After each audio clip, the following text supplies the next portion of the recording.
Hello friends, how are you.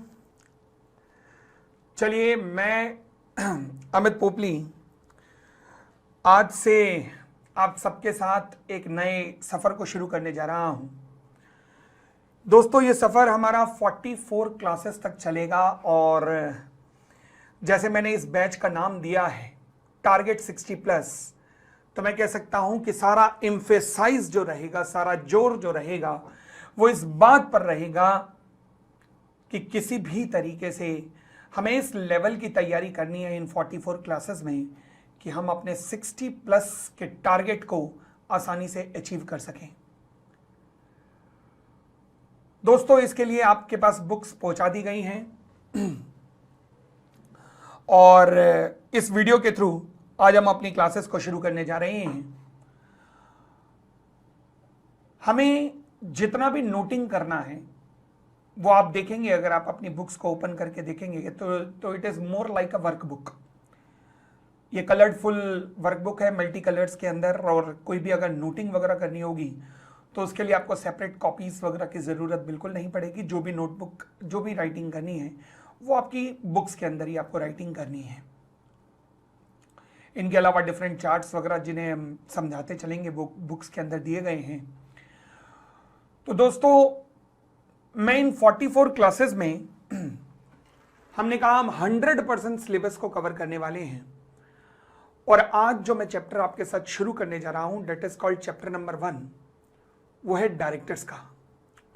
मैं जब directors के चैप्टर की बात करता हूं ना, एक्चुअल में तो डायरेक्टर्स का चैप्टर अपने आप में बहुत बड़ा वास्ट चैप्टर है। इंपॉर्टेंट चैप्टर तो है ही पेपर के लिए, बहुत बड़ा वास्ट चैप्टर भी है, और मैं कहूंगा कि ये शायद सबसे ज्यादा टेक्निकल चैप्टर भी है। जब मैं डायरेक्टर्स चैप्टर की बात करता हूं तो डायरेक्टर्स चैप्टर के अंदर मेरे पास बेसिकली 3 तरीके के चैप्टर्स आते हैं। 3 तरीके के, मतलब the whole chapter of director can be categorized in from section 149 to section 205। Section 149 से लेकर सेक्शन 205 तक मैं इसे डिफाइन कर सकता हूं, और सेक्शन 149 से लेकर 205 तक इस चैप्टर को मैं 3 पार्ट्स में डिवाइड कर सकता हूं, जिसमें से अगर आप देखेंगे तो सेक्शन 149 टू सेक्शन 172 ये आपका पहला चैप्टर बनता है, जिसे हम कहते हैं appointment of directors. This is called appointment of directors.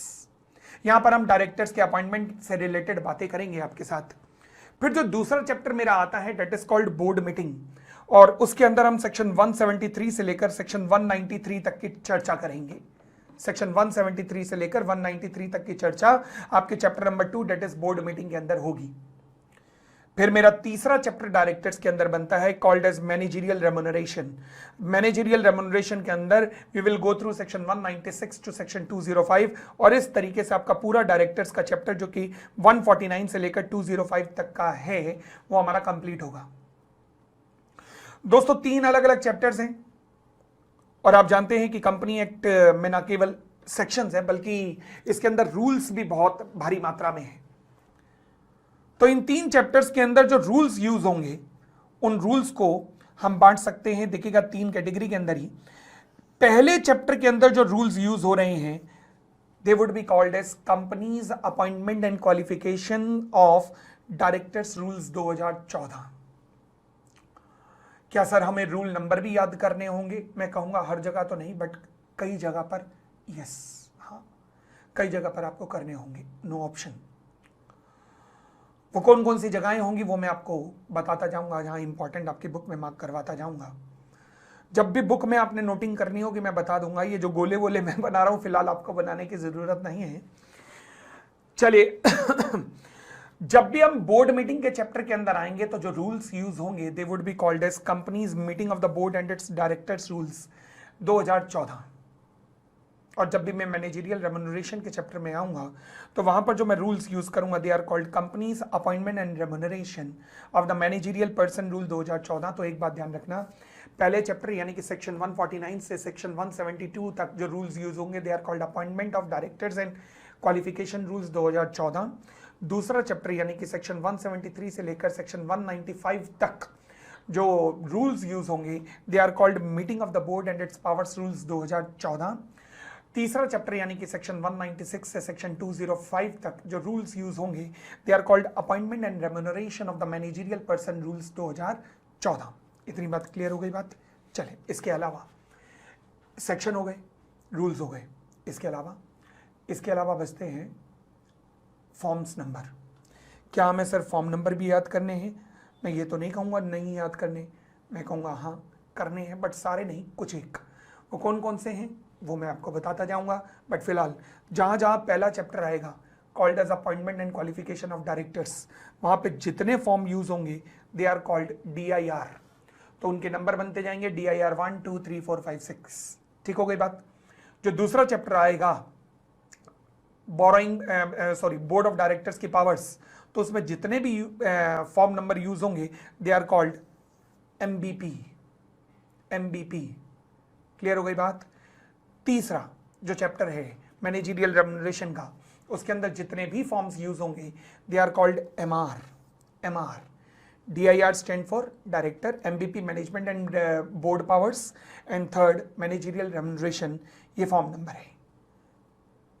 Clear हो गया। तो डायरेक्टर पूरा कितने चैप्टर्स में है? 3 चैप्टर्स में। कितने तरीके की कैटेगरी ऑफ फॉर्म्स है? 3 कैटेगरी की, DIR, MBP एंड MR। उसके अलावा कितने तरीके के रूल्स हैं? 3 कैटेगरी के रूल्स हैं। ठीक है जी। आज जो बेसिकली हम सबसे पहला चैप्टर शुरू करने जा रहे हैं उसका नाम है appointment and qualification of directors. उस पर कौन से रूल्स लगते हैं ये हमने अभी देखा, अपॉइंटमेंट एंड क्वालिफिकेशन रूल्स 2014। उस पर कौन सा फॉर्म नंबर अप्लाई होता है ये भी हमने देखा, फॉर्म नंबर DIR की कैटेगरी उस पर अप्लाई होगी। चलिए पहला चैप्टर फॉर्मली हम शुरू करते हैं, called as appointment and qualification of the directors. But पहला चैप्टर शुरू करने से पहले हमारे लिए कुछ बेसिक टर्म्स को जानना जरूरी होगा जो इस चैप्टर के अंदर या आगे चलकर यूज होंगी। वो क्या है? सबसे पहली टर्म जो है मेरे लिए वो है मेंबर्स। सवाल उठा मेंबर्स कौन होते हैं? मेंबर्स मैं कह सकता हूं जी मेंबर्स क्या है। लॉ की डेफिनेशन तो कहती है कि हर वो व्यक्ति जिसका नाम कंपनी के रजिस्टर और मेंबर में लिखा है वो कंपनी का मेंबर है। मैं दोबारा बोलता हूं, हर वो व्यक्ति जिसका नाम कंपनी के रजिस्टर और मेंबर में लिखा है वो कंपनी का मेंबर है। अच्छा जी, बहुत अच्छी बात है। तो शेयर होल्डर क्या होते हैं? मैं कह सकता हूं दोनों टर्म्स नॉर्मली एक समान होती हैं। Members and shareholders are same, even though in certain situation दोनों में फर्क हो सकता है। वो कौन सी सिचुएशन है जिनकी कल्पना हम आगे चल के करेंगे, but as of now members मतलब जिस व्यक्ति का नाम भी कंपनी के रजिस्टर और मेंबर में लिखा है, इन्हें शेयर होल्डर भी कहा जा सकता है, इनके पास शेयर्स भी होते हैं। ठीक हो गई बात। दूसरे लोग हैं डायरेक्टर्स। डायरेक्टर्स अपॉइंट क्यों किए जाते हैं? अगर मैं बात करूं मेंबर्स की, तो भाई साहब रिलायंस इंडस्ट्रीज के लगभग 32 लाख मेंबर हैं। अब सोच के देखो जरा, 32 लाख मेंबर्स हैं रिलायंस इंडस्ट्रीज के, और अगर ये 32 लाख मेंबर्स ने एक डिसीजन लेना है, वो डिसीजन क्या है कि कंप्यूटर किससे खरीदे, रामलाल से या श्यामलाल से। मतलब 2 दुकानें हैं मोहल्ले में, रिलायंस इंडस्ट्रीज 2 ऑप्शन लेके बैठी है, रामलाल से या श्यामलाल से। अब ये डिसीजन लेने के लिए, अगर रिलायंस इंडस्ट्रीज ये डिसीजन लेने के लिए उन 32 लाख लोगों को उनके घरों से बुला ले,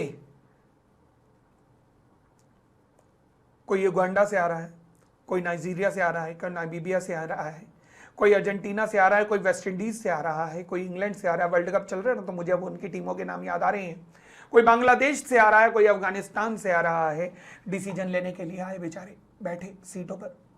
डायरेक्टर से पूछा, हाँ क्यों बुलाया है, क्यों? डायरेक्टर्स ने कहा वो कंप्यूटर लेने हैं। बताओ रामलाल या श्यामलाल? मेंबर पहले तो अपना मत्था पीटेंगे, भाई नालायकों, ये इतनी दूर से किसी अर्जेंटीना, नाइजीरिया, नामीबिया से बुला डाला ये पूछने के लिए कि रामलाल के पास जाएं या श्यामलाल के पास जाएं? इतनी दूर दूर से हम लोगों को बुलाया है, क्या तुम ये जजमेंट नहीं ले सकते थे? डायरेक्टर्स ने कहा हम क्या करें, मालिक तो तुम हो, पैसा तो तुमने लगाया है, हम तो कंपनी के एम्प्लॉय कहलाते हैं। अब सवाल उठाइए तो बात गलत है। जरा जरा सी बात पे क्या कंपनी के मालिकों को इस तरीके से बुलाओगे? क्या ये गलत नहीं है? अरे चाहे आप बेशक गूगल ड्राइव या पेन ड्राइव पे क्लास देख रहे हो, बोलो ना मेरे साथ, क्या ये गलत नहीं है? बोलो ना हाँ है। आवाज आनी चाहिए, हाँ मन से तो आवाज आएगी ना। हाँ बच्चे ने वहां निकाली आवाज, हाँ तो क्या ये गलत नहीं है? हां है। तो इसलिए क्या करें? इसीलिए भाई हर छोटा छोटा डिसीजन लेने के लिए तो मेंबर्स नहीं आ सकते, तो इसलिए इन छोटे छोटे डिसीजंस के लिए मेंबर्स कुछ प्रोफेशनल्स अपॉइंट करते हैं and these professionals are called directors. So I can say director कौन है? ये वो लोग हैं जो कि डे टू डे मैनेजमेंट को निभाने के लिए बनाए जाते हैं, कंपनी के डे टू डे अफेयर्स के लिए बनाए जाते हैं, यानी कि रोजमर्रा के जो डिसीजंस होते हैं कंपनी के, उनके लिए बनाए जाते हैं, उनके लिए अपॉइंट किए जाते हैं। पढ़िएगा, डायरेक्टर्स मैं कह सकता हूं individual appointed to manage the day to day affairs of the company. Again the individual, एक बात पक्की है कि डायरेक्टर्स कौन होंगे? ये इंडिविजुअल होंगे। किस लिए अपॉइंट किए जाते हैं? To manage the day to day affairs of the company. ठीक हो गई थी बात? आगे बढ़ सकते हैं, चलिए आगे। अब हमने कहा मेंबर्स कौन है, ये भी हमने देख लिया, फिर हमने कहा डायरेक्टर्स कौन है, ये भी हमने देख लिया। चलिए कथा को आगे बढ़ाते हैं, decision making of the company पर आते हैं। मैंने कहा जी कंपनी के डिसीजन दो लोग ले सकते हैं, मेंबर्स भी ले सकते हैं, डायरेक्टर्स भी ले सकते हैं। डायरेक्टर्स रोजमर्रा के डिसीजन लेते हैं, called as day to day decisions. और मेंबर कौन से डिसीजन लेते हैं? मैं कह सकता हूं बड़े बड़े डिसीजंस जो हैं वो मेंबर्स लेते हैं, बड़े बड़े जजमेंट जो है वो मेंबर्स लेते हैं। ठीक है जी, कोई दिक्कत नहीं यहां तक। अब मेंबर्स कितने तरीके से डिसीजन ले सकते हैं और डायरेक्टर्स कितने तरीके से डिसीजन ले सकते हैं, हम इस बात को जरा समझना शुरू करते हैं कि मेंबर्स कितने तरीके से डिसीजन ले सकते हैं। ये बात आपको आपकी इंटर की मैडम ने समझाई थी, अगर याद करो तो। ये बात आपको आपकी इंटर की मैडम ने समझाई थी कि जब उसने कहा था, मैडम ने कहा था कि बेटा मेंबर्स जो हैं वो दो तरीके से डिसीजन लेते हैं, पहला ऑर्डिनरी रेजोल्यूशन और दूसरा special resolution. I hope madam भी याद आ गई होगी और कॉन्सेप्ट भी याद आ गए होंगे। जब मैडम ने कहा था कि दो तरीके से मेंबर्स डिसीजन ले सकते हैं, एक होते हैं ऑर्डिनरी रेजोल्यूशन और एक होता है स्पेशल रेजोल्यूशन। तो अब अगर मैडम और मैडम के कॉन्सेप्ट याद आ गए हैं तो जरा रिकॉल करना शुरू करना। ऑर्डिनरी रेजोल्यूशन क्या होता था?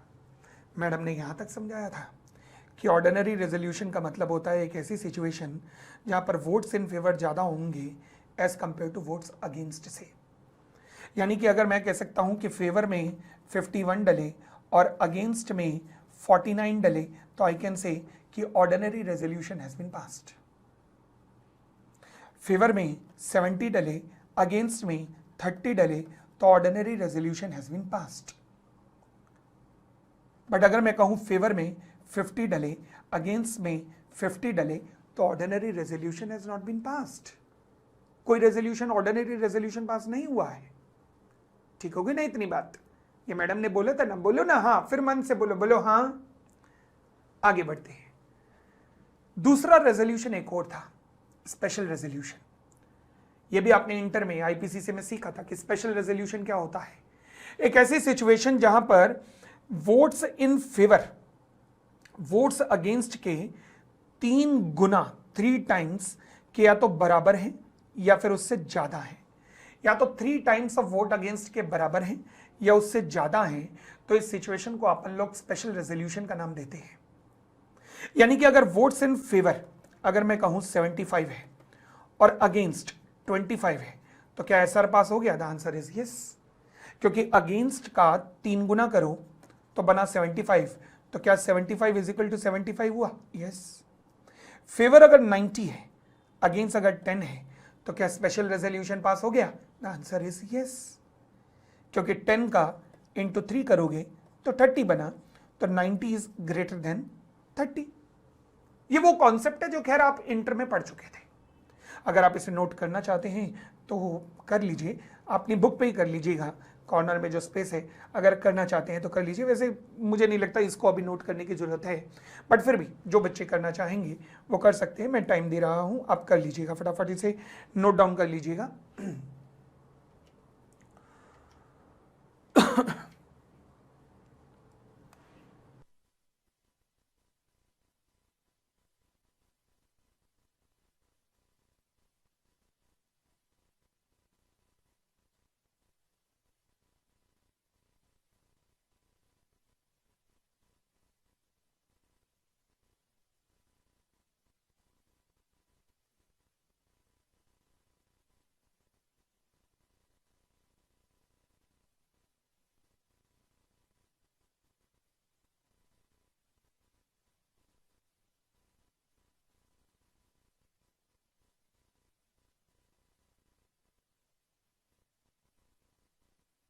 नोट हो गया है। चलिए अब हम आगे बढ़ सकते हैं। ये तो रहा मेंबर्स के डिसीजन की बात, और जो मैं कह सकता हूं हम इंटर या आईपीसीसी लेवल तक समझ भी चुके थे। अब मैं अगली डिसीजन मेकिंग के ऊपर आ रहा हूं, and this decision making is called decision by the board of directors. तो बोर्ड ऑफ डायरेक्टर्स कितने तरीके से डिसीजंस ले सकते हैं? बोर्ड ऑफ डायरेक्टर्स कितने तरीके से डिसीजंस ले सकते हैं? मैं कह सकता हूं जिस तरीके से मेंबर्स दो तरीके से डिसीजंस ले सकते हैं, उसी तरीके से बोर्ड ऑफ डायरेक्टर्स भी दो तरीके से डिसीजन ले सकते हैं। और वो दोनों डिसीजंस कौन कौन से हो सकते हैं? देखिएगा, दो तरीके के डिसीजंस हमारे सामने लिखे हुए हैं जो कि बोर्ड ऑफ डायरेक्टर्स ले सकते हैं। पहला डिसीजन जिसे हम कहते हैं वो सिचुएशन जिसमें वोट्स इन फेवर ज्यादा होगा वोट्स अगेंस्ट से, a situation where votes in favour is greater than the votes against. यानी कि बड़ी सीधी सी बात है कि अगर वोट्स इन फेवर 8 हैं, वोट्स अगेंस्ट 7 हैं, तो मैं कह सकता हूं इस रेजोल्यूशन को अपन लोग नाम देते हैं बोर्ड रेजोल्यूशन। अच्छा, एक सवाल आपके माइंड में आ सकता है, सर ये तो बिल्कुल सेम है जैसे ऑर्डिनरी रेजोल्यूशन था, ये तो बिल्कुल सेम है, तो क्या मैं इस बोर्ड रेजोल्यूशन को ऑर्डिनरी रेजोल्यूशन भी कह सकता हूं? Answer is no no no. ध्यान रखना। क्यों भाई साहब? बड़ी सीधी सी बात है, जो ऑर्डिनरी रेजोल्यूशन नाम की टर्म है ना, वो रिजर्व है केवल मेंबर्स के लिए, और किसी के लिए यूज नहीं हो सकती। ऑर्डिनरी रेजोल्यूशन बोलते ही मतलब है कि ये मेंबर्स का डिसीजन है, परंतु बोर्ड रेजोल्यूशन नाम की जब टर्म में यूज करता हूं तो इसका मतलब है कि ये डिसीजन बोर्ड के द्वारा लिया गया है, बोर्ड के द्वारा। क्लियर हो गई इतनी बात? चलिए, तो मैं कह सकता हूं ऑर्डिनरी रेजोल्यूशन और बोर्ड रेजोल्यूशन का कॉन्सेप्ट तो सेम है, बट दोनों टर्म्स अलग हैं, क्योंकि ऑर्डिनरी रेजोल्यूशन का मतलब है ये डिसीजन मेंबर्स का है, और बोर्ड रेजोल्यूशन का मतलब है ये डिसीजन डायरेक्टर्स का है। क्लियर हो गई इतनी बात? चलिए, बट अब हम आगे आते हैं यूनानिमस रेजोल्यूशन के ऊपर। यूनानिमस रेजोल्यूशन क्या होता है? वैसे यूनानिमस का हिंदी में मतलब होता है एक तरफा, मतलब जब सभी एक तरफ आ जाएं तो इसे अपन लोग यूनानिमस रेजोल्यूशन का नाम दे सकते हैं। अ सिचुएशन वेयर, पढ़िएगा क्या लिखा है, a situation where all the directors present in the meeting vote in favour of the resolution. एक ऐसी सिचुएशन जहां पर सभी के सभी जो डायरेक्टर्स हैं, ऑल डायरेक्टर्स जो कि प्रेजेंट भी हैं, कहां पर? मीटिंग के अंदर, जो मीटिंग के अंदर प्रेजेंट हैं और वोट कर डालें in favour of the resolution, तो this resolution is called unanimous resolution. क्या मतलब है? इस लाइन की इंटरप्रिटेशन मैं चाहता हूं आप दोबारा निकालें। एक ऐसी सिचुएशन जो जहां पर सारे डायरेक्टर जो कि प्रेजेंट है मीटिंग के अंदर, वो फेवर में वोट कर देते हैं, तो फिर उस रेजोल्यूशन को अपन लोग यूनानिमस रेजोल्यूशन का नाम दे सकते हैं। यूनानिमस रेजोल्यूशन क्या है? जरा एक एग्जांपल जरा करके देखते हैं। मुझे बताएंगे फटाफट कि ये रेजोल्यूशन यूनानिमस रेजोल्यूशन है या नहीं है? फटाफट मुझे बताइएगा कि ये रेजोल्यूशन यूनानिमस रेजोल्यूशन है या नहीं है। आपको सिचुएशन दी गई है कि कंपनी के टोटल डायरेक्टर्स हैं 12, टोटल डायरेक्टर्स 12 हैं कंपनी के, और जो मीटिंग के अंदर डायरेक्टर्स आए हैं दे आर 10। तो 12 डायरेक्टर हैं, 10 मीटिंग में आए हैं। What I am concern with is directors present in the meeting. मुझे केवल इसी से लेना देना है। अब यूनानिमस रेजोल्यूशन कहता है जब जितने डायरेक्टर्स जो प्रेजेंट हैं वो फेवर में आ जाएं। प्रेजेंट कितने हैं? 10। अगर वो फेवर में आ जाएं तो ये यूनानिमस रेजोल्यूशन है। बट फेवर में कितने आए? नो। Oh my God. हालांकि किसी ने भी अगेंस्ट में वोट नहीं किया है, बट एक डायरेक्टर निकला कलाकार, उसने वोट ही नहीं डाला, ना फेवर में डाला ना अगेंस्ट में। ऐसे कलाकार निकलते हैं कई बार, तो उसने वोट ही नहीं डाला। तो आप बताइए क्या ये रेजोल्यूशन यूनानिमस रेजोल्यूशन है या नहीं है? क्या ये यूनानिमस रेजोल्यूशन है या नहीं है? द आंसर इज नहीं है। अच्छा, क्यों नहीं है?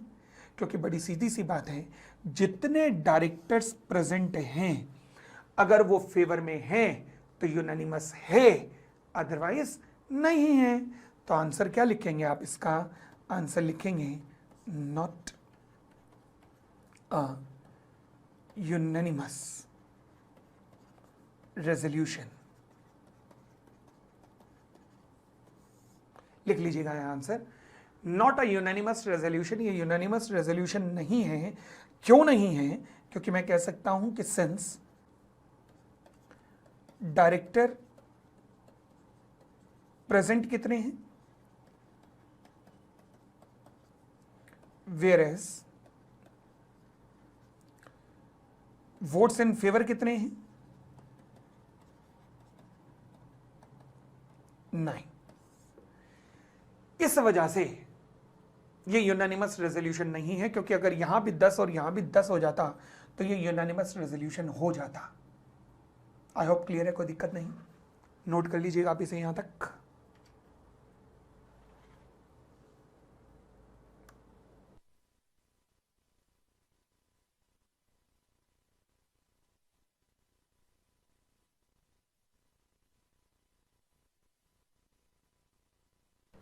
चलिए हम कथा को आगे बढ़ाना शुरू करते हैं। अभी तक हमने वैसे डायरेक्टर के बारे में पढ़ा कि डायरेक्टर कौन होते हैं? एक इंडिविजुअल होते हैं जो कि डे टू डे अफेयर्स को मैनेज करने के लिए अपॉइंट किए जाते हैं। बट सवाल उठा डायरेक्टर्स की लीगल डेफिनेशन, लॉ की डेफिनेशन क्या है? लॉ की डेफिनेशन जो है डायरेक्टर्स की, that is defined under section 2 clause 34। Section 2 clause 34 के अंदर डायरेक्टर्स की डेफिनेशन दी गई है।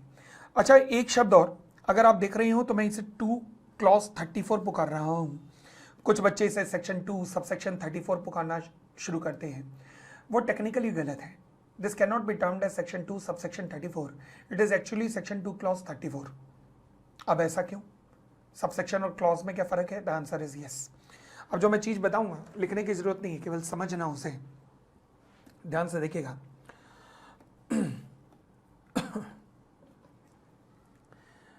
मैंने कहा जी इसे मैं सेक्शन 2 क्लॉज 34 क्यों कह रहा हूं? कोई रीजन? हाँ, वो क्या है? मैं आपके सामने ना एक सेक्शन की कैटेगरी लिखने जा रहा हूं। देखिएगा, मैंने कहा जी सेक्शन 96(1) लिखिएगा मत, केवल समझिएगा, इसे लिखने की जरूरत नहीं है।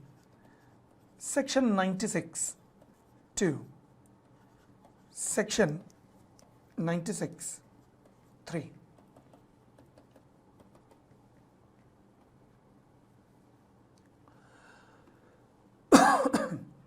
जब मैं 96(1) की बात करता हूं तो 96(1) बात करता है मीटिंग ऑफ कंपनी,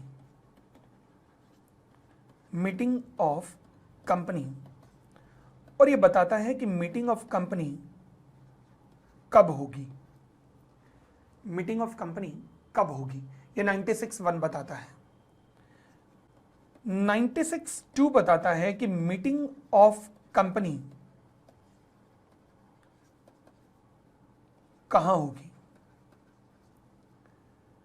96(3) बताता है मीटिंग ऑफ कंपनी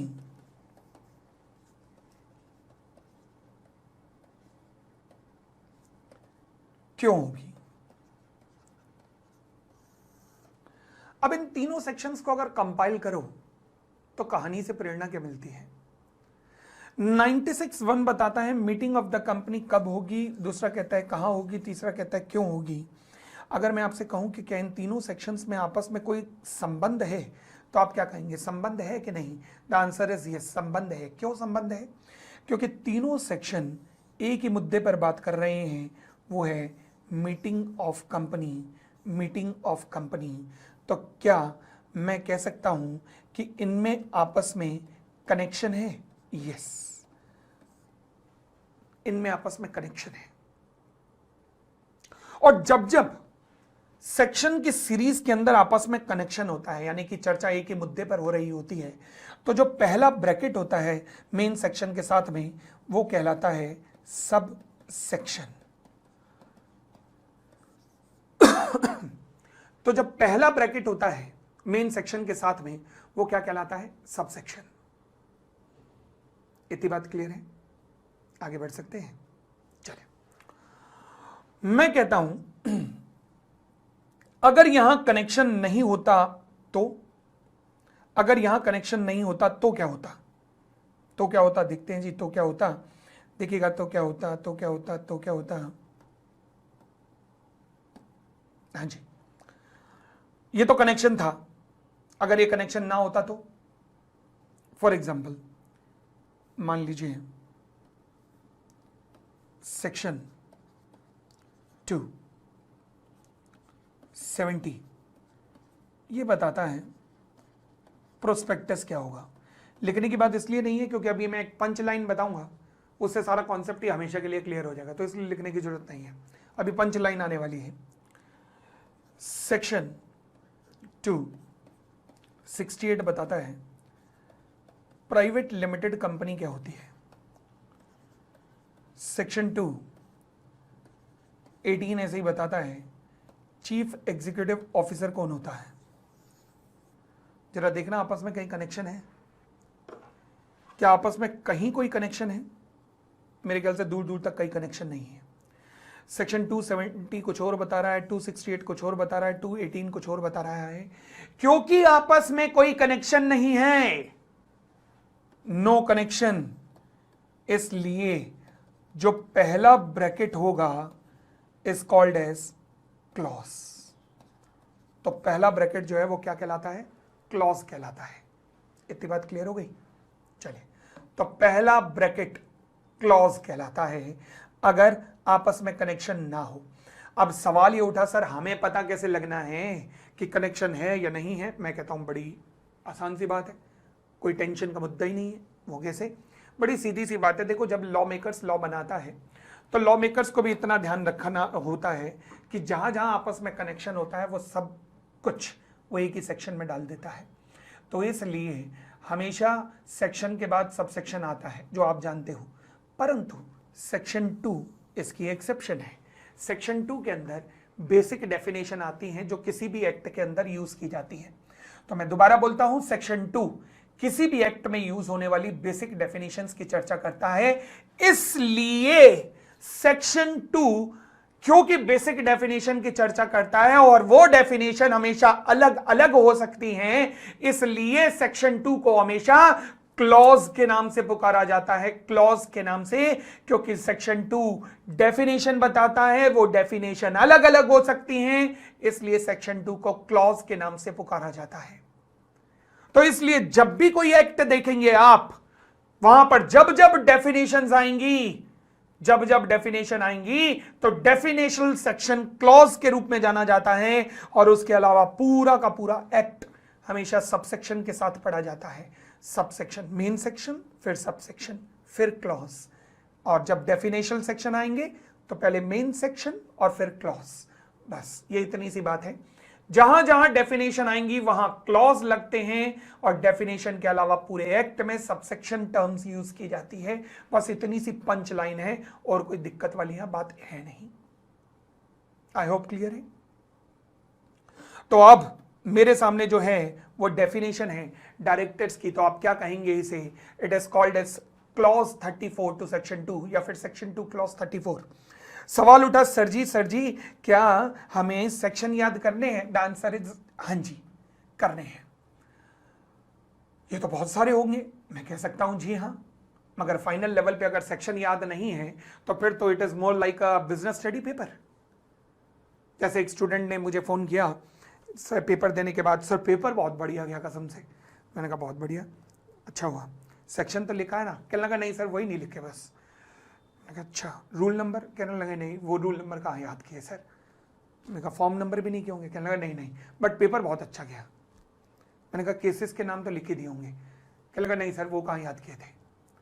मैंने कहा बेन नालायक, सेक्शन तूने याद नहीं किए, रूल्स और फॉर्म नंबर से तेरा दूर दूर का नाता नहीं रहा, और फॉर्म नंबर तू पढ़ के नहीं गया, तो पेपर करके आया या क्या करके आया है, तो क्या कहा जाए?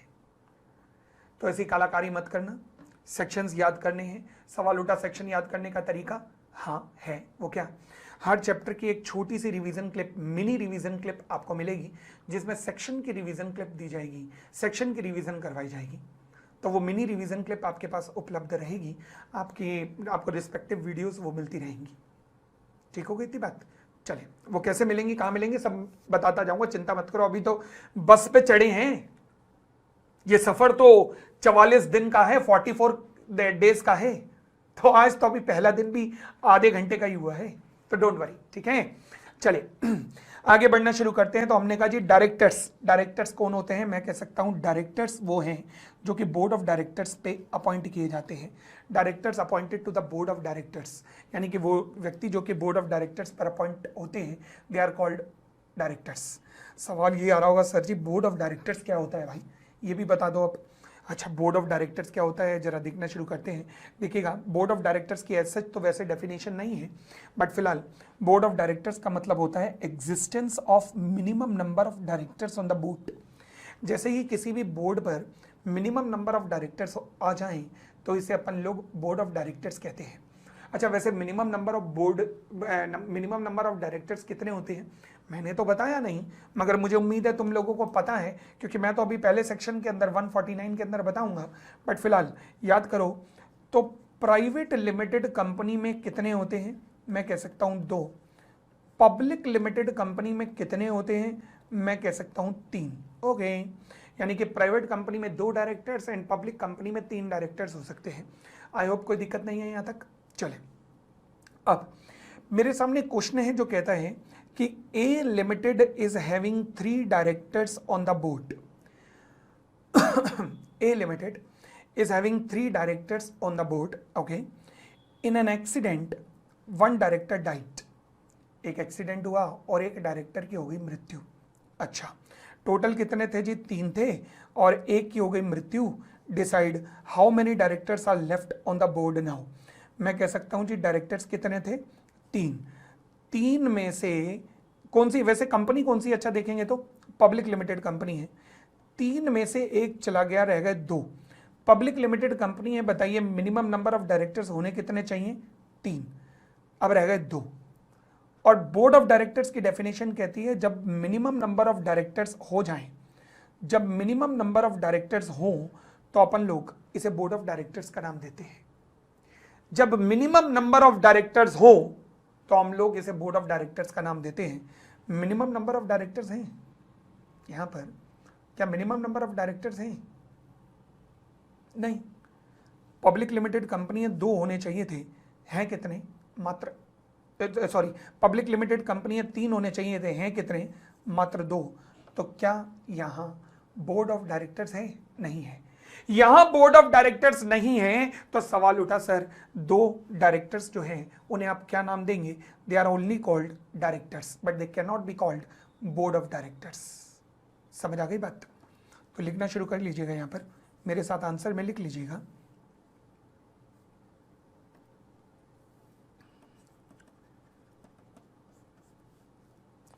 बोर्ड ऑफ डायरेक्टर सीजेस, अपनी बुक्स में लिखिएगा ये please. Board of director ceases to exist as total number of directors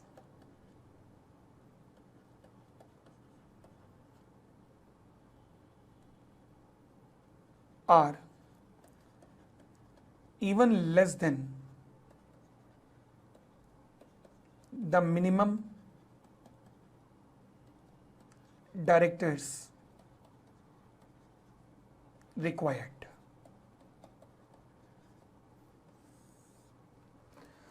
Board of directors ceases to exist as total number of directors are even less than the minimum directors required.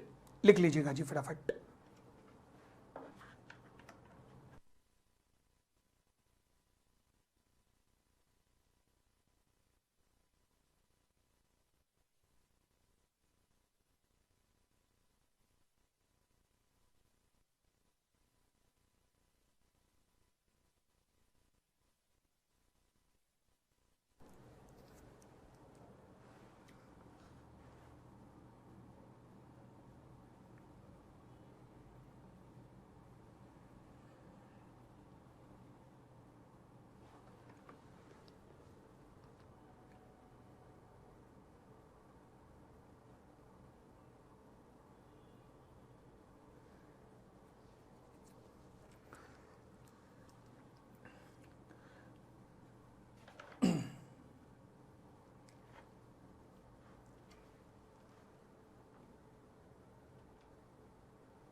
चलो जी, हम आगे बढ़ना शुरू करते हैं। मेरे आज सामने हालांकि एक और ऑफिसर, एक डेफिनेशन है एक जिसका नाम है ऑफिसर। सेक्शन 2 क्लॉज 59 में ऑफिसर की डेफिनेशन आती है। इस डेफिनेशन को हम आगे चल के यूज़ करेंगे। मैंने कहा डेफिनेशन कहती है कि ऑफिसर में 3 लोग आते हैं, डायरेक्टर, प्रमोटर एंड केएमपी। अभी तक मैंने प्रमोटर पे चर्चा नहीं की है, केएमपी पे चर्चा नहीं की है, तो इसलिए इस डेफिनेशन को मैं लेटर पोर्शन में यूज़ करूँगा। बट फिलहाल मैंने जो डेफिनेशन खत्म की, दैट इज डायरेक्टर्स। डायरेक्टर्स का मतलब क्या है? वो लोग जो कि बोर्ड ऑफ डायरेक्टर्स पे अपॉइंट किए जाते हैं, they are called directors of the company. आगे बढ़ सकते हैं। तो डायरेक्टर्स के साथ में ही हम लोगों ने बोर्ड ऑफ डायरेक्टर्स की भी चर्चा की कि बोर्ड ऑफ डायरेक्टर्स क्या होते हैं। अब मेरे सामने एक और टर्म आई है, बहुत ही टेक्निकल और इंपॉर्टेंट टर्म है, मैं कह सकता हूं मैनेजिंग डायरेक्टर। सेक्शन 2 अगेन क्या पुकारेंगे? सबसेक्शन या clause, called as clause. Section 2 clause 54, section 2 clause 54 managing director को डिफाइन करता है। और डिफाइन करते हुए क्या कहता है? मैनेजिंग डायरेक्टर कौन है? लॉ कहता है managing director means a director. Managing director means a director. Managing director means a director. ये पक्की बात है कि मैनेजिंग डायरेक्टर बनने के लिए डायरेक्टर होना जरूरी है। आगे, हु इज एंट्रस्टेड। एंट्रस्टेड मतलब होता है किसी काम को सौंपना, डेलीगेट करना। डेलीगेट यानी कि जिसे सौंपा गया है या डेलीगेट किया गया है। जिसे सौंपा गया है या डेलीगेट किया गया है। क्या?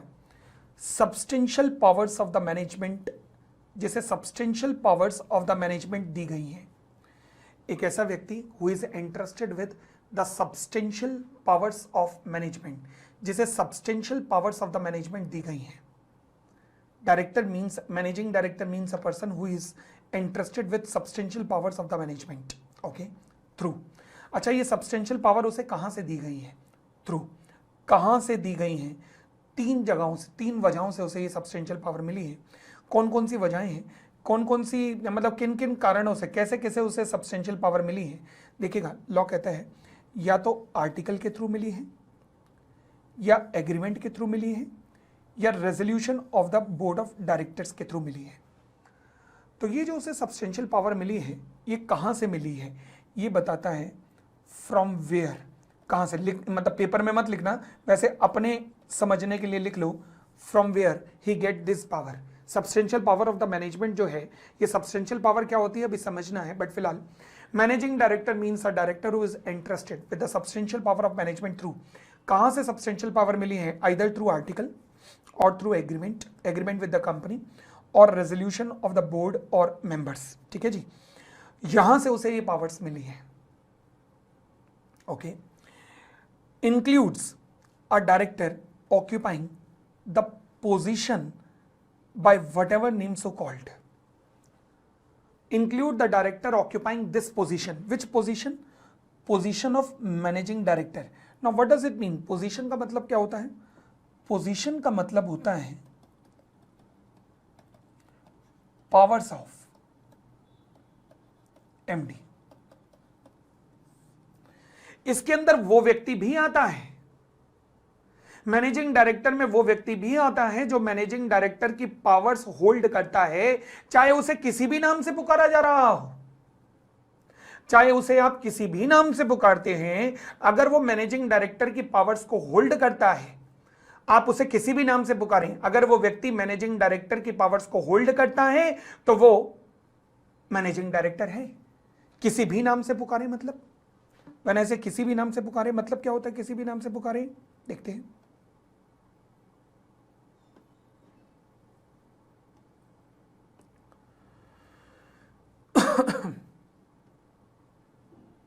किस नाम से पुकारा जा सकता है उस व्यक्ति को? By whatever name so called, we may call him as president. नाम आपने सुना होगा ही, ये टर्म आपने सुनी होगी प्रेसिडेंट। आप उसे प्रेसिडेंट भी कह सकते हैं। एक और टर्म से यूज कर सकते हैं आप उसे, चीफ एग्जीक्यूटिव ऑफिसर। आप उसे चीफ एग्जीक्यूटिव ऑफिसर भी कह सकते हैं। आप किसी भी नाम से पुकारें, यानी कि कोई भी और डायरेक्टर, ध्यान रखना, चाहे प्रेसिडेंट हो या सीईओ हो, परंतु वो डायरेक्टर होना चाहिए। और अगर उस व्यक्ति के पास पावर्स ऑफ द एमडी हैं, he is holding the position of MD, then he is an MD, then he is MD. सवाल ये उठा सर पावर ऑफ एमडी क्या होती है? मैंने कहा जी सब्सटेंशियल पावर। एमडी के पास पावर कौन सी होती है? Substantial power of the management. अब ये सब्सटेंशियल पावर क्या है, यही तो हमें समझना है कि सब्सटेंशियल पावर क्या है। तो ये हमने नहीं समझा। अभी सब्सटेंशियल पावर क्या होती है, फिलहाल आप प्रेसिडेंट ऑब्लिक सीईओ यहाँ पे लिखिएगा, पोजीशन का मतलब लिखिएगा, फ्रॉम वेयर ये भी लिख लीजिएगा। गोले गोले करने की जरूरत नहीं है, जहां आपको लिखना है मैं बोलता जाऊंगा कि ये लिखिए, क्योंकि बाकी तो समझाने के लिए केवल मैं यूज कर रहा हूं। इंटरेस्टेड का मतलब आप लिख लीजिएगा। चले, अब सब्सटेंशियल पावर ऑफ मैनेजमेंट क्या होती है? अब लॉ मेकर्स ने एक्चुअल में सब्सटेंशियल पावर को डिफाइन ना नेगेटिव टर्म्स में किया है। उन्होंने ये नहीं बताया सब्सटेंशियल पावर क्या है, उन्होंने ये बताया सब्सटेंशियल पावर में क्या नहीं है, और इसके ऊपर क्वेश्चन भी बना हुआ है, जैसे हम अपने प्रॉब्लम एंड सॉल्यूशन की बुक के अंदर करेंगे। ओवरऑल आपके पास 3 बुक्स हैं जिनकी चर्चा मैंने इंट्रोडक्शन वाले टॉपिक में दी है, तो फिलहाल प्रॉब्लम एंड सॉल्यूशन की बुक में हम करेंगे उसकी चर्चा, उस क्वेश्चन की। बट फिलहाल सब्सटेंशियल पावर ऑफ मैनेजमेंट क्या होती है? लॉ ने ये लिखा कि उसमें क्या नहीं है। लॉ कहता है इट एक्सक्लूड, इसमें एक्सक्लूड होगा क्या? Administrative power like drawing of the bill of exchange, share certificate, common seal. यानी कि अगर आपके पास बिल ऑफ एक्सचेंज या शेयर सर्टिफिकेट या कॉमन सील को एफिक्स करने की पावर, शेयर सर्टिफिकेट को साइन करने की power, signing on the share certificate वगैरह की पावर से रिलेटेड अगर आपके पास पावर है, तो ये सब मत समझना कि आपके पास सब्सटेंशियल पावर है, क्योंकि एडमिनिस्ट्रेटिव पावर है ये, लाइक बिल ऑफ एक्सचेंज का लिखना, लाइक शेयर सर्टिफिकेट वगैरह पे साइन करना, कॉमन सील वगैरह लगाना, ये सब एडमिनिस्ट्रेटिव पावर है, और इसे substantial power of the management नहीं कहा जा सकता। तो शेयर सर्टिफिकेट की साइनिंग लिख लीजिएगा, कॉमन सील का फिक्सेशन, ये आपके सब्सटेंशियल पावर नहीं है। तो सब्सटेंशियल पावर क्या है? लॉ ने डिफाइन नहीं किया कि सब्सटेंशियल पावर क्या है, इतनी सी डेफिनेशन है। तो मैनेजिंग डायरेक्टर जरा रिकॉल करना, मैंने अभी तक इस डेफिनेशन की हिंदी तो करवाई है, परंतु इस डेफिनेशन का इन डेप्थ एनालिसिस नहीं करवाया है, वो अभी करना है। देखते हैं आगे। मैनेजिंग डायरेक्टर कौन है? मैं कह सकता हूं मैनेजिंग डायरेक्टर के लिए डायरेक्टर होना जरूरी है। बहुत बढ़िया बात। आगे, इस व्यक्ति के पास सब्सटेंशियल पावर आती है मैनेजमेंट की, बहुत अच्छी बात। कहां से आती है? 3 जगह से, या तो आर्टिकल के थ्रू, या एग्रीमेंट जो इसका कंपनी के साथ होगा, या फिर रेजोल्यूशन जो बोर्ड ऑफ डायरेक्टर्स का या मेंबर्स का होगा। बहुत अच्छी बात। आगे, इसमें वो डायरेक्टर्स भी आते हैं जो कि किसी भी नाम से पुकारे जा रहे हो, चाहे वो प्रेसिडेंट हो या सीईओ हो, परंतु जो पोजीशन मतलब जो पावर्स होल्ड करते हैं, किसकी पावर्स होल्ड करते हैं? मैनेजिंग डायरेक्टर की पावर्स होल्ड करते हैं। आई होप क्लियर है। आगे बढ़ते हैं। सब्सटेंशियल पावर का पावर ऑफ मैनेजमेंट क्या होती है? मैंने लॉ मेकर ने कहा इसमें एक्सक्लूड किया जाएगा क्या? Administrative powers like bill of exchange को ड्रॉ करना, शेयर सर्टिफिकेट वगैरह पर signing of the share certificate and affixing the common seal. ठीक है जी, ये हमारी मैनेजिंग डायरेक्टर की डेफिनेशन है, सेक्शन 2 क्लॉज 54। मैं कह सकता हूँ अभी तक मैंने इस डेफिनेशन को एनालाइज नहीं किया है। एनालिसिस के लिए मुझे पहले मैनेजर की डेफिनेशन को भी समझना होगा। मैनेजर क्या है? The term manager is defined under section 2 clause 53। Manager की डेफिनेशन अगर आप देखेंगे तो मैनेजर की डेफिनेशन कहती है कि मैनेजर मीन्स क्या? An individual. Manager means an individual. अब मैं एक काम करूंगा, अब मैं ना पेन्स जो है ना, 2 पेन यूज करूंगा, एक ब्लू और एक रेड। रेड पेन का मतलब होगा एनालिसिस। अब आप आप भी फॉलो कीजिएगा मुझे। रेड पेन का मतलब होगा एनालिसिस और ब्लू पेन का मतलब होगा जो आपने लिखना है, मतलब वो पेपर में भी लिखना है। और रेड पेन का मतलब केवल एनालिसिस या इंग्लिश की हिंदी वगैरह। तो मैं ये मेंटेलिटी फॉलो करूंगा, ये फिलॉसफी फॉलो करूंगा। आप भी मेरे साथ उसी को ही फॉलो कीजिएगा, ठीक है? तो अब हम पूरी क्लासेस में ऐसे ही करेंगे। तो मैनेजर मीन्स, ये ब्लू पेन से लिखना है इसे, मैनेजर मीन्स, हाँ जी, मैनेजर का मतलब मीन्स इंडिविजुअल। जब मुझे एनालिसिस करना होगा मैं रेड पेन यूज करूंगा। Manager means an individual who subject to the control plus direction of the board of director। ये वो शब्द जिनका मुंह काला कर रखा ना, उन्हें बड़े ध्यान से समझना। Subject to the control plus direction of the board of director, जो control plus direction of the board of director के अंडर काम करते हैं एंड एक्सरसाइज करते हैं क्या, the management of whole. When I say whole, whole का मतलब क्या होता है, can I say whole means 100% और substantially the whole. Can I say, red pen use कर रहा हूं ध्यान रखना, तो ये एनालिसिस है, पेपर में लिखने वाला नहीं है ये पोर्शन, ये केवल आपके समझने के लिए है। Can I say almost 100%, management of whole means 100%, substantially the whole means almost 100% of the affairs of the company। management of whole और substantially the whole of the affairs of the company, क्या मैं कह सकता हूं? yes। तो manager मतलब वो individual जो कि control plus direction of the board of directors के कंट्रोल और डायरेक्शन में काम करता है और जिसके पास 100% मैनेजमेंट रहता है और ऑलमोस्ट 100% रहता है किसका, of the affairs of the company. Affairs का मतलब वो नहीं है जो तुम सोच रहे हो, वो नहीं है। अफेयर्स का मतलब क्या है जो मैं बोलना चाहता हूं, बिजनेस ऑफ कंपनी। भाई यंग पीढ़ी हो तुम, अफेयर्स का मतलब कहीं और ले सकते हो, तो इसलिए विचारधारा गंगा के समान पवित्र रहनी चाहिए और इसलिए अफेयर्स का मतलब लिखवा दिया है बिजनेस, ठीक है ना। चलिए, एंड इंक्लूड, मैनेजर में इंक्लूड किया जाएगा वो डायरेक्टर भी या वो पर्सन भी। मैनेजिंग डायरेक्टर में इंक्लूड किया जाता था वो डायरेक्टर, क्योंकि वहाँ डायरेक्टर होना जरूरी था। यहाँ पर डायरेक्टर होना जरूरी नहीं है, यहाँ पर तो इंसान होना जरूरी है, इंडिविजुअल होना जरूरी है, तो इसलिए वो डायरेक्टर भी इंक्लूड होगा या पर्सन भी इंक्लूड होगा। कहानी में एक पिक्चर तो क्लियर हो गई, मतलब पिक्चर में एक कहानी तो क्लियर हो गई, आई शुड से, कि मैनेजर डायरेक्टर हो भी सकता है या नहीं भी हो सकता। मैनेजर डायरेक्टर हो भी सकता है या नहीं भी हो सकता। एंड इंक्लूड अ डायरेक्टर और person occupying the position of manager, यानी कि जो पावर्स रखता है मैनेजर की, चाहे उसे किसी भी नाम से पुकारा जाए, मतलब उस व्यक्ति को भी आप प्रेसिडेंट भी कह सकते हैं या फिर आप सीईओ भी कह सकते हैं। आप उसे प्रेसिडेंट भी कह सकते हैं या सीईओ भी कह सकते हैं।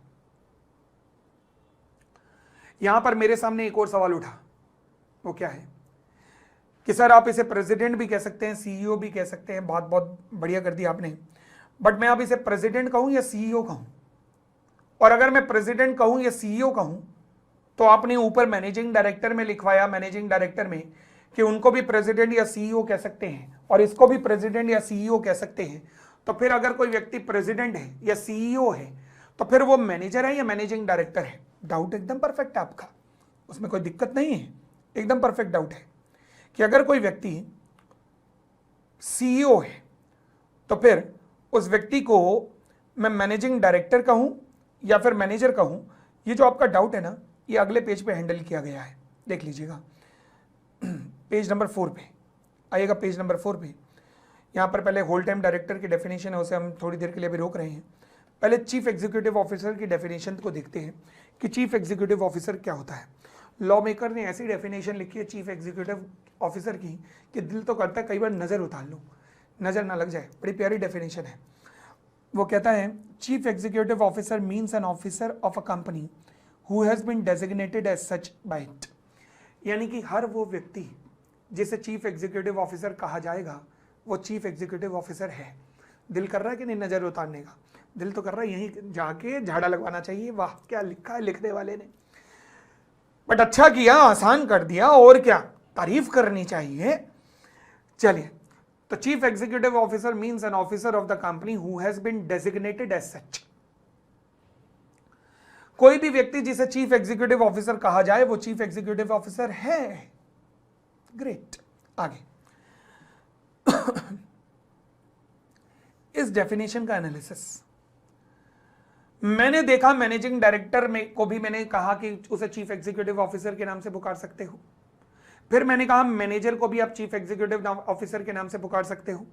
जब आप मैनेजिंग डायरेक्टर को भी चीफ एग्जीक्यूटिव ऑफिसर कह सकते हो, मैनेजर को भी चीफ एग्जीक्यूटिव ऑफिसर कह सकते हो, तो फिर अगर कोई व्यक्ति चीफ एग्जीक्यूटिव ऑफिसर कंपनी में है तो वो एमडी है या मैनेजर है, ये कैसे पता लगेगा? आइए समझना शुरू करते हैं। मैं कहता हूं जी ये एनालिसिस चल रहा है, केवल एनालिसिस पोर्शन है, ध्यान रखिएगा। Suppose if mister D is a chief executive officer, ठीक है।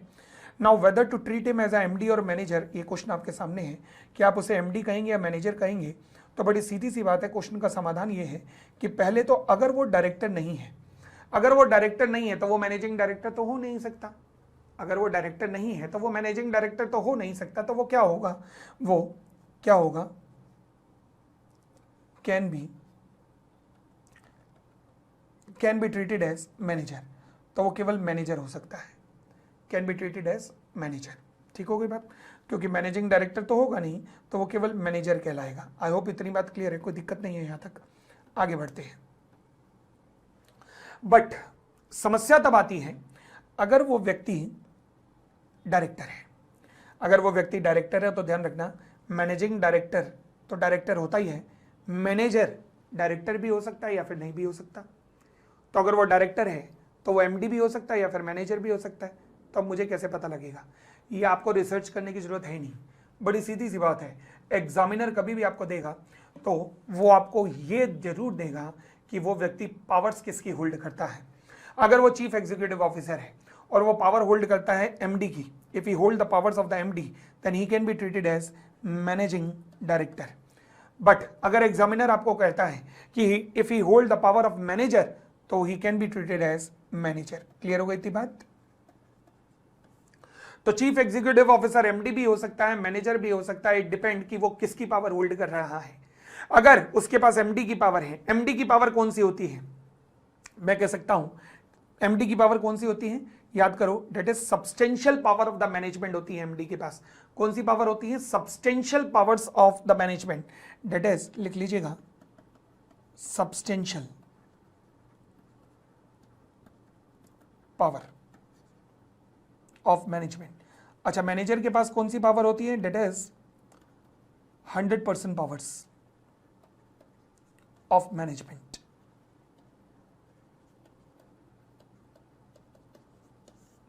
इसके पास 100% पावर ऑफ मैनेजमेंट होती है। तो डिपेंड करता है कि अगर वो व्यक्ति एमडी की पावर होल्ड करता है तो वो मैनेजिंग डायरेक्टर है, और अगर वो मैनेजर की पावर होल्ड करता है तो वो व्यक्ति जो चीफ एग्जीक्यूटिव ऑफिसर है वो मैनेजर है। क्लियर हो गई थी बात। अब सवाल उठा, सर अगर मैं कहता हूं एग्जामिनर ने दिया ही नहीं हमें कि वो कौन सी पावर होल्ड करता है, तो आप सूटेबल एजम्पशन अपने आप ले सकते हैं। और एजम्पशन कैसे लेते हैं, आगे कई चल के आपको सवाल मिलेंगे। आगे जब एडवांस चैप्टर आएगा ना बोर्ड मीटिंग का, वहां पर हम देखेंगे कई सवाल हम ऐसे करेंगे। ठीक हो गई थी बात। चले, यहाँ पर एक क्वेश्चन है, whether it is possible to have 2 CEO at a same time. इस क्वेश्चन का आंसर अभी मुझे देना है, बट फिलहाल मैंने 2 डेफिनेशन आपको करवाई, एक करवाई मैनेजिंग डायरेक्टर की और एक आपको करवाई मैनेजर की डेफिनेशन। अब हम इन दोनों डेफिनेशन को, हमने इंग्लिश टू हिंदी तो समझ लिया, बट अब इन दोनों डेफिनेशन का हम लोग एनालिसिस करने जा रहे हैं कि इनको इन डेप्थ समझने जा रहे हैं कि इनका इन डेप्थ एनालिसिस क्या होगा। चलिए मेरे साथ इनका इन डेप्थ एनालिसिस अपन लोग शुरू करते हैं। इनका इन डेप्थ एनालिसिस करने से पहले, इनका इन डेप्थ एनालिसिस करने से पहले हम एक और काम करेंगे। वो क्या कि अपन लोग एक एनिमेशन देखेंगे। तो मैं आपके सामने एक एनिमेशन ला रहा हूं, आप उस एनिमेशन को ध्यान से देखिएगा, इससे कॉन्सेप्ट की क्लैरिटी होगी। एनिमेशन दिखाने से पहले मैं आपसे पूछना चाहूंगा एक सवाल, आपको क्या लग रहा है ज्यादा ताकतवर कौन है, एमडी ज्यादा ताकतवर है या मैनेजर ज्यादा ताकतवर है? सवाल मैं दोबारा रिपीट करता हूं, आपको क्या लग रहा है ज्यादा ताकतवर कौन है, एमडी ज्यादा ताकतवर है या मैनेजर ज्यादा ताकतवर है? आपको क्या लग रहा है? इस सवाल के साथ मैं आपको एनिमेशन की तरफ मोड़ रहा हूं, देखिएगा एनिमेशन को ध्यान से।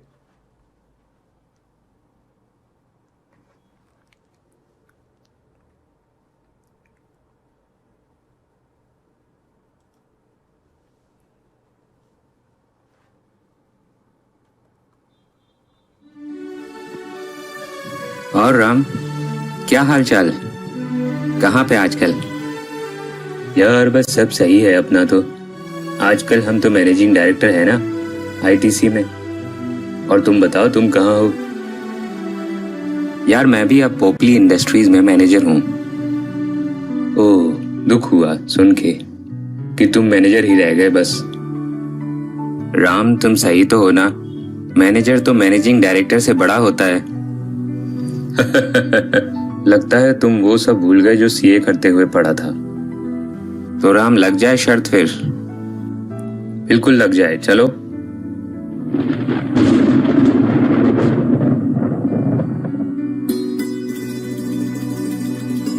ठहरो राम बेटा, तुम गलत कह रहे हो। आप हैं कौन? हम हैं कंपनी लॉ। तो बताएं मैं गलत कैसे हुआ? बेटा राम, मैनेजिंग डायरेक्टर वो होता है जिसे या तो कंपनी के आर्टिकल के द्वारा या फिर एग्रीमेंट के द्वारा या बोर्ड ऑफ डायरेक्टर्स के द्वारा और या फिर मेंबर्स के द्वारा अपॉइंट किया जाता है। सर ये बताइए कि बड़ा कौन हुआ, मैनेजिंग डायरेक्टर या मैनेजर? बेटा बड़ा तो मैनेजर ही होता है। वो कैसे? बेटा मैनेजिंग डायरेक्टर वो डायरेक्टर होता है जिसके पास सब्सटेंशियल पावर होती है मैनेजमेंट की। तो फिर तो बड़ा वही हुआ ना? नहीं बेटा नहीं, मैनेजर एक ऐसा इंडिविजुअल होता है जिसके पास लगभग सारी पावर्स होती हैं कंपनी के मैनेजमेंट से रिलेटेड। हे कंपनी लॉ, हमें और ज्ञान दे। ये क्लियर नहीं हो रहा कि मैनेजर कैसे बड़ा हुआ। बेटा एक तरफ जहां मैनेजिंग डायरेक्टर्स सब्सटेंशियल पावर्स रखता है, जिसका मतलब कंपनी में ऐसे कई लोग हो सकते हैं जो ये पावर रखे, वहीं दूसरी ओर मैनेजर लगभग सारी पावर्स रखता है, मतलब कंपनी में एक से ज्यादा तो मैनेजर हो ही नहीं सकता। दुनिया में कितना गम है, मेरा गम कितना कम है।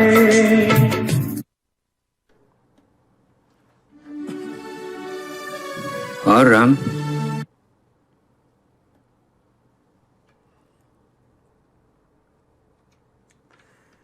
जी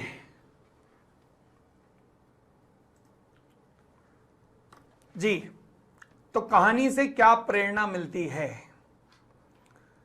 मैनेजिंग डायरेक्टर बड़ा आदमी हुआ या मैनेजर?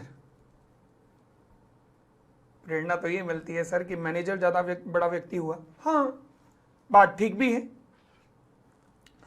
भाई साहब। मैनेजर के पास 100% पावर होती है मैनेजमेंट की, और मैनेजिंग डायरेक्टर के पास सब्सटेंशियल मतलब बहुत सारी क्या डिफाइन नहीं किया लॉ मेकर्स ने, बहुत सारी। तो बस यही लिखा कि मैनेजिंग डायरेक्टर के पास बहुत सारी पावर होती है। बहुत सारी का मतलब, अब लॉ मेकर ने डिफाइन नहीं किया बहुत सारी का मतलब क्या है, परंतु मैनेजर को डिफाइन किया कि उसके पास 100% पावर है। 100% पावर या ऑलमोस्ट 100% पावर है मैनेजर के पास, मैनेजमेंट से रिलेटेड। समझ आई बात? तो ताकतवर कौन हुआ? मैनेजर। यानी कि दूसरे शब्दों में जैसे यहां दिखाया गया, क्या एक कंपनी में एक से ज्यादा मैनेजिंग डायरेक्टर हो सकते हैं? हां, लाइक आईटीसी 6 मैनेजिंग डायरेक्टर हैं, like state Bank of India 4 managing director हैं। बट क्या मैनेजर एक से ज्यादा हो सकता है? नो, क्योंकि एक म्यान में एक से ज्यादा तलवार हो कहां सकती है मेरे भाई? एक म्यान में एक ही तलवार होती है, और अगर एक ही तलवार होती है तो मैनेजर एक ही हो सकता है, एक से ज्यादा तो मैनेजर हो ही नहीं सकता। एक से ज्यादा मैनेजर तो हो ही नहीं सकता। तो चलिए, हमने जितना भी कॉन्सेप्ट किया, हम एक बार इस पे आधारित कुछ क्वेश्चंस हैं जो एनालिटिकल एंगल से बनाए गए हैं, अब हम उन सबका एनालिसिस करना शुरू करते हैं। देखिएगा आपकी स्क्रीन पर ये क्वेश्चन आ रहे होंगे, आएगा, इन क्वेश्चन को सॉल्व करना शुरू करते हैं। ये रहा कंबाइंड एनालिसिस। अपनी बुक में आप लिखिएगा मेरे साथ। मैं उठा रहा हूं ब्लू कलर का पेन। मेरे साथ एक एक पॉइंट का एनालिसिस करना। बताइए, डेफिनेशन को एनालाइज करने के बाद, company can have 2 MD eight a same time. क्या ये पॉसिबल है? यस। 2 लोगों के पास 2 लोग हैं, दोनों के पास सब्सटेंशियल पावर है। The answer is yes. For example आप लिख सकते हैं कौन सा, आईटीसी, इंडियन टोबैको कंपनीज का बेस्ट एग्जाम्पल है। For example ITC, State Bank of India, they are the perfect example. आगे, company can have two manager at the same time, एक म्यान में दो तलवारें पॉसिबल हैं? हो ही नहीं सकता, नो। एक म्यान में दो तलवार, that is two person with 100% power.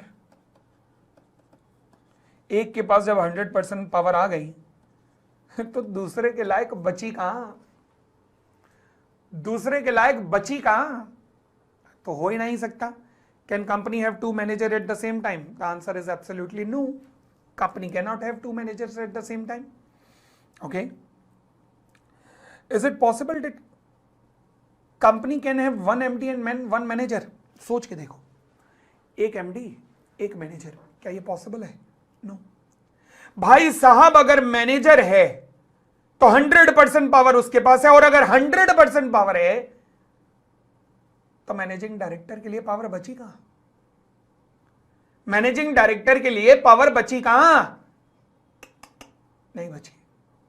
तो अगर जिस कंपनी में मैनेजर है वहां एमडी भी नहीं हो सकता, जब मैनेजर है तो वहां मैनेजर भी नहीं हो सकता, एमडी भी नहीं हो सकता, क्योंकि एमडी को भी तो सब्सटेंशियल पावर देनी है ना। देने लायक है कहां? देने लायक आपके पास है कहां? क्या आपके पास पावर है क्या देने लायक? नहीं। और अगर आपके पास देने लायक पावर है ही नहीं तो आप एमडी को क्या देंगे? बाबा जी का ठुल्लू। तो इसलिए अगर मैं कह सकता हूं कि कंपनी में मैनेजर है तो फिर ना अगला मैनेजर आएगा ना अगला मैनेजिंग डायरेक्टर आएगा। क्लियर हो गई बात? तो company can have one MD and one manager? The answer is no. यही बात हम सेक्शन 196 में, और बहुत आगे चल के ये तो हाँ वहां पढ़ेंगे, सेक्शन 196 में जाके ये बात पढ़ेंगे। ठीक है, आगे आगे बढ़िएगा। कहता है mister D that is a director and MD of the company resigned as a director. Mr. D, that is director and MD of the company, resigned as a director. Whether he can continue as a MD? Mr. D जो कि director है and MD भी है, उसने director के रूप में resign कर दिया, क्या वो कंटिन्यू कर सकता है एज ए MD? सोच समझ के बताना। D एक डायरेक्टर है, MD भी है, रिजाइन कर दिया डायरेक्टर के रूप में, whether he can continue as a MD? The answer is absolutely no, क्योंकि एमडी होने के लिए डायरेक्टर होना जरूरी है। एमडी होने के लिए डायरेक्टर होना जरूरी है, और अगर कोई व्यक्ति डायरेक्टर ही नहीं है तो क्या वो एमडी हो सकता है? The answer is no, the answer is no. Since MD under section 2 clause 54 means directors. तो भैया बड़ी सीधी सी बात है, अगर आप डायरेक्टर नहीं हो तो आप एमडी हो ही नहीं सकते। अगर आप डायरेक्टर नहीं हो तो आप एमडी हो ही नहीं सकते। क्लियर हो गई इतनी बात? अरे बोलो ना हाँ। आगे बढ़ते हैं। Mister D, that is director and MD of the company, resigned as MD. Mister D जो कि डायरेक्टर भी है एंड एमडी भी है कंपनी का, रिजाइन कर दिया एमडी के रूप में। Whether he can continue as a director? The answer is yes. The answer is yes. Mr. D जो डायरेक्टर भी है एमडी भी है कंपनी का, उसने एमडी के रूप में रिजाइन किया, क्या वो डायरेक्टर के रूप में कंटिन्यू कर सकता है? हाँ। अरे भैया, अगर आप मैनेजिंग डायरेक्टर हो और डायरेक्टर के रूप में रिजाइन करोगे तो एमडी के रूप में भी गए, परंतु अगर आप मैनेजिंग डायरेक्टर हो और एमडी के रूप में रिजाइन किया तो डायरेक्टर तो चल ही सकते हो ना। डायरेक्टर तो चल ही सकते हो ना, उसमें क्या दिक्कत है? तो whether he can continue as a director? The answer is absolutely yes, क्योंकि एमडी बनने के लिए डायरेक्टर बनना जरूरी है, परंतु डायरेक्टर बनने के लिए एमडी बनना थोड़े ना जरूरी है। अरे बोलो ना हाँ। चलो आगे। whether a director can become manager? The answer is yes. अभी हमने मैनेजर की डेफिनेशन पढ़ी जिसमें कहा गया manager means an individual who can or who can not be a director, जो कोई भी हो सकता है, डायरेक्टर हो या ना हो. Yes, since manager means an individual who may or may not be a director. तो मैनेजर का मतलब है वो इंडिविजुअल जो हो भी सकता है या नहीं भी हो सकता, क्या, अ डायरेक्टर. ठीक हो गई इतनी बात. और आगे बढ़ते हैं, अगला एनालिसिस कीजिएगा. वो कहता है mister D is a director and manager of the company. Manager भी है, डायरेक्टर भी है. Resigned as a director, director के रूप में रिजाइन कर दिया है. Whether he can continue as a manager, mister D जो डायरेक्टर भी है और मैनेजर भी है, डायरेक्टर के रूप में रिजाइन किया, can he continue as a manager? The answer is yes. क्यों? क्योंकि manager may or may not be a director. As manager may or may not be a director.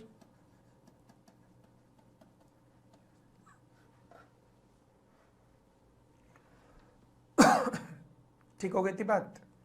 बढ़ सकते हैं आगे. चले, come to the last example called as example number 8, जो कहता है mister D that is a director and manager of the company resigned as a manager. Mister D जो director भी है और मैनेजर भी है कंपनी का, उसने मैनेजर के रूप में रिजाइन कर दिया है. Whether he can continue as a director, whether he can continue as a director, क्या वो डायरेक्टर के रूप में कंटिन्यू कर सकता है? मिस्टर डी जो कि डायरेक्टर एंड मैनेजर है कंपनी का, उसने मैनेजर के रूप में रिजाइन किया है. Whether he can continue as a director? The answer is हाँ, कर सकते हैं ना, क्या दिक्कत है. मिस्टर डी जो डायरेक्टर भी है, मैनेजर भी है, मैनेजर के रूप में रिजाइन कर दिया तो क्या फर्क पड़ता है. He can continue as a director. The answer is yes, no issue at all. I hope कोई दिक्कत नहीं है. आगे बढ़ सकते हैं. चले, तो ये हमारा एनालिसिस पोर्शन खत्म हुआ मैनेजिंग डायरेक्टर और मैनेजर के डेफिनेशन पर. हम आते हैं एक अगले इंपॉर्टेंट व्यक्ति की तरफ जिसका नाम है होल टाइम डायरेक्टर. आएगा होल टाइम डायरेक्टर के डेफिनेशन पर हम आए. Para number 1.3a whole time director के डेफिनेशन, पैरा नंबर वाइज चलिएगा. पैरा नंबर 1.3a पे आ जाइएगा. Whole time director section 2 clause 94 whole time director को डिफाइन करता है. अच्छा, वैसे इन शब्दों को ना बड़े धीरे से पढ़ना. होल, होल संपूर्ण, टाइम समय, डायरेक्टर संपूर्ण समय का डायरेक्टर.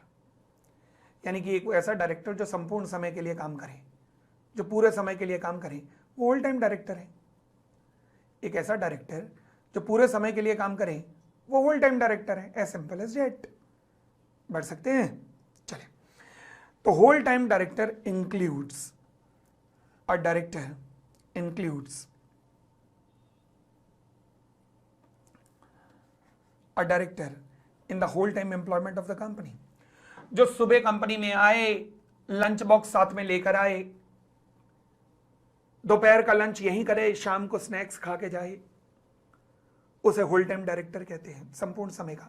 याद करो पार्टनरशिप एक्ट के दिनों की बात, तो हम इसे एक्टिव पार्टनर कहा करते थे एक व्यक्ति को.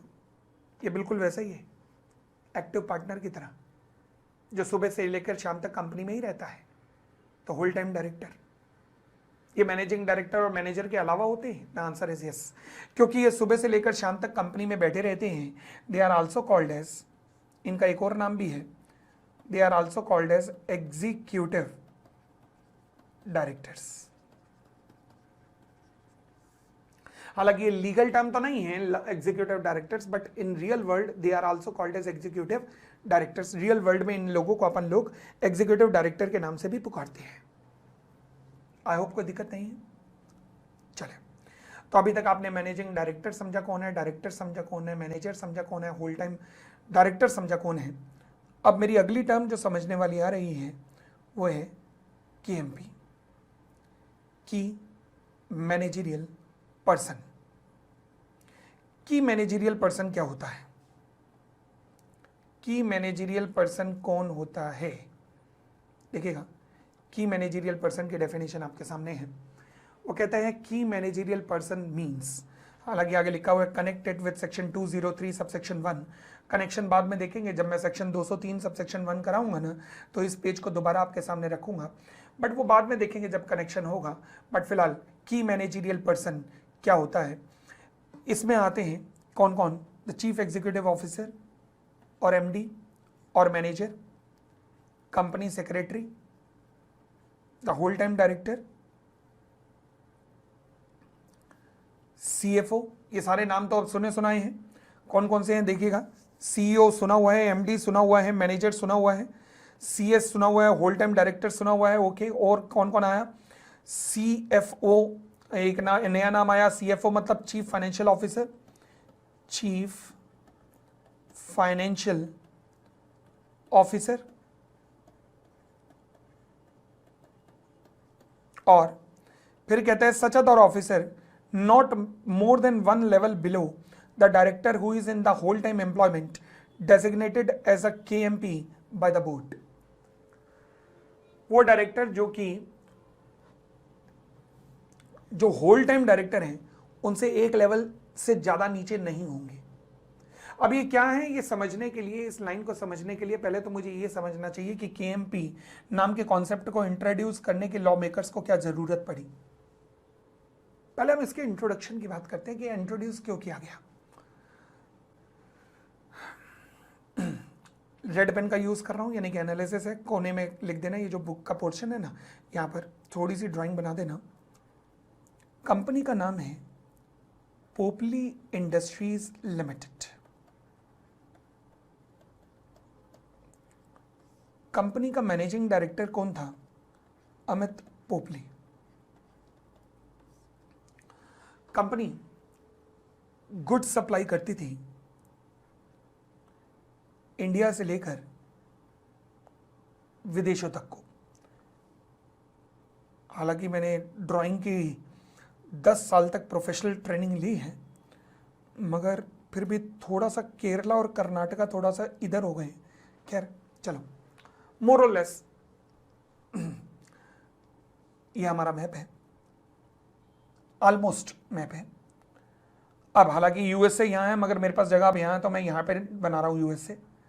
चलो जी, इंडिया से माल USA जाता था, यहाँ पेमेंट आती थी डॉलर्स के अंदर। अगर आप इस लेवल की ड्राइंग ना बना पाए घबराना मत, क्योंकि मैंने कहा 10 साल का सर्टिफिकेट है मेरे पास। अब USA में पेमेंट जाती थी और USA में माल जाता था और पेमेंट डॉलर्स के अंदर आती थी। अब जब डॉलर्स में पेमेंट आती थी तो ये डॉलर्स उठा के ना जमा कराने पड़ते हैं किसके पास? रिजर्व बैंक ऑफ इंडिया के पास। ये RBI के पास ये डॉलर्स जमा होते हैं। जिस दिन रियलाइज करते हो उसके 6 महीने के अंदर अंदर आपको डॉलर्स को जमा करना पड़ता है रिजर्व बैंक ऑफ इंडिया के पास। ठीक हो गया इतनी बात, और आगे बढ़ते हैं। मैनेजिंग डायरेक्टर, ये मैं हूं। एक मिनट पहले बाल बना दूं, बहुत जरूरी है भाई वो, क्योंकि लोग कहते हैं सर आप गंजे नजर आते हो। ऐसे लोगों को माकूल जवाब देने के लिए मैं जरा रुक जाओ। ये मैं हूं, ठीक है ना। अब सुनना जी, बड़ी सीधी सी बात है। मैं अकेली जान